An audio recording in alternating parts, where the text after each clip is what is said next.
Hello everyone and welcome to this vocabulary session.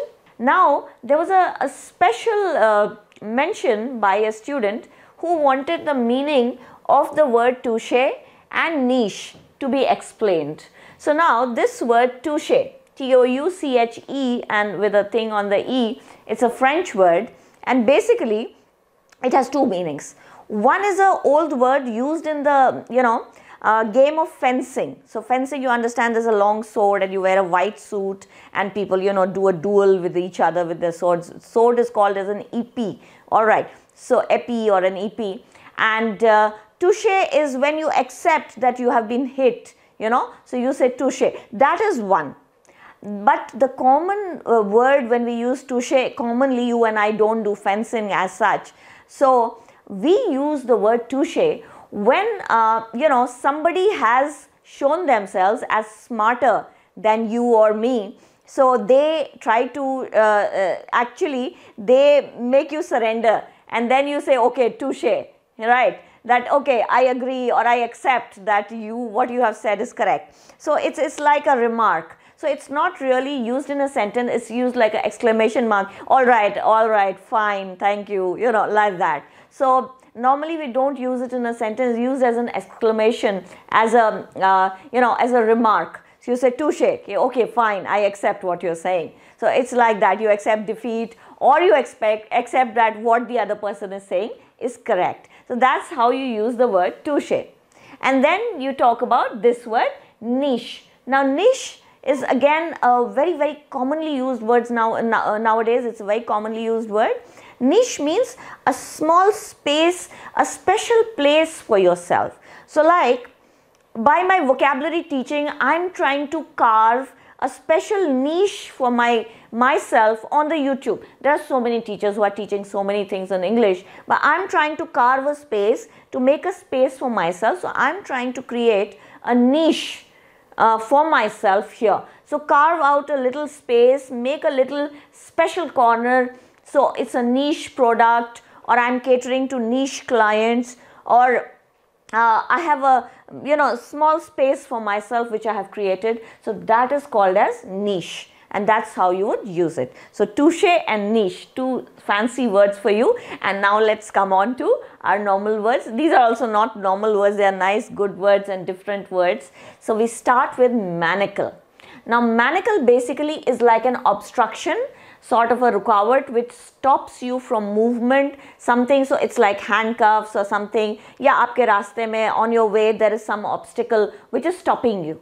So that is a manacle. So anything which is stopping your progress, your movement is a manacle. It might be in the mind, your mental obstructions, or it might be physical like a handcuff or chains, or on the road there is a roadblock. All of it will be called as a manacle. So any obstruction, any obstacle in the way of your movement or your progress is a manacle.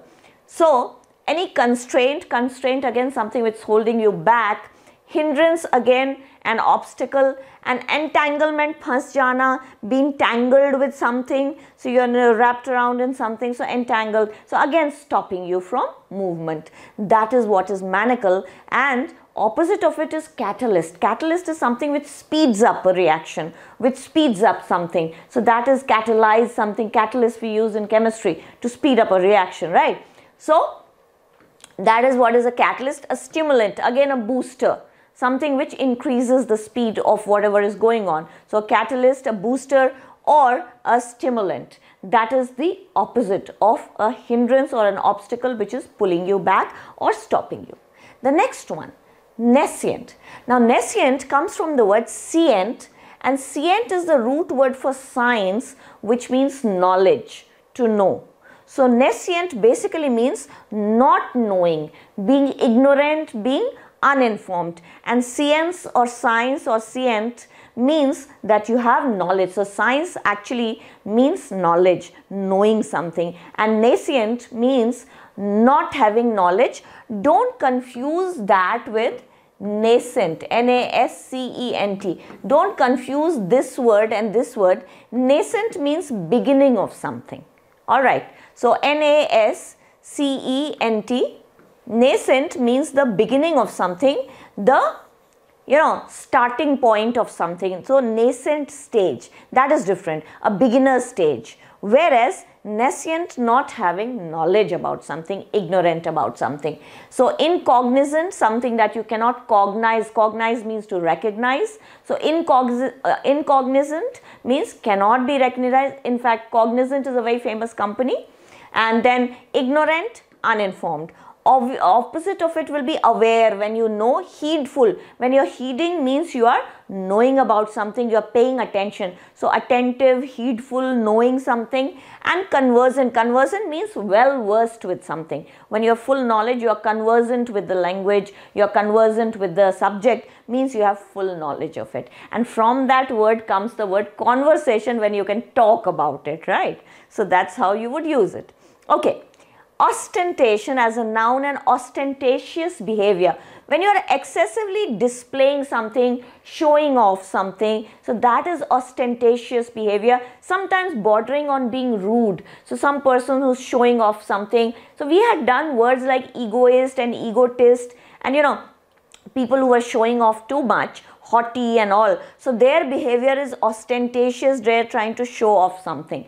And flamboyance. Flamboyance is also like you are trying to show off too much. So, and glitz. Glitz is all shiny and that kind of a thing. And swanky. So swanky, a swanky house or a swanky car, you're trying to again show off. But these swank and swanky is obviously informal words. They are slang word, they'll not be used very formally, but ostentation, flamboyance, glitz can be used. Okay, and opposite will be something being plain and simple, or something elegant, not very showy, but still attractive. So ostentatious obviously will be taken in a slightly negative light. It is not a very positively used word.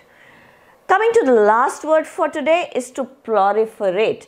Now, proliferate basically means to become greater, to increase in number or volume or something. You must have heard of nuclear proliferation, in which we talk about that the nuclear proliferation should be stopped, meaning the nuclear arms and armaments which all the countries are, amassing, jama kar rahe hain, bahut sare arms, armaments, usko rokna chahiye. So the nuclear proliferation should be stopped. That's what you hear, you see the headlines, etc. Means arms and armaments are increasing day by day, and that should be stopped, right? So proliferation basically is increase in volume, number, extent.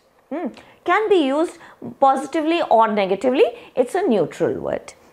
So to accumulate something, to intensify, again to increase, to accumulate is jama karna, and to escalate, escalate again to rise up or to make bigger. Escalate a situation, escalate an issue means to make it very big than actually it is. And opposite is to contract. Contract obviously is to reduce in size. Now don't confuse it with the contract as in an agreement, that's different. Here the contract is to expand and contract. So contract, make lesser. Diminish, diminish, increase in size. So diminished, increase, decreased in size, diminish is to decrease in size. And recede is to go back, like the water comes from the sea and then it goes back, so it recedes, right? So this is, and receding hairline, if you are losing hair, then your hairline goes back, so it recedes. All right, so these words for you: manacle, which is an obstacle; nescient, not informed; ostentatious means showing off too much; and proliferate, which means to increase in number or to multiply. And that's all for today. Please keep commenting and sharing. Thank you very much.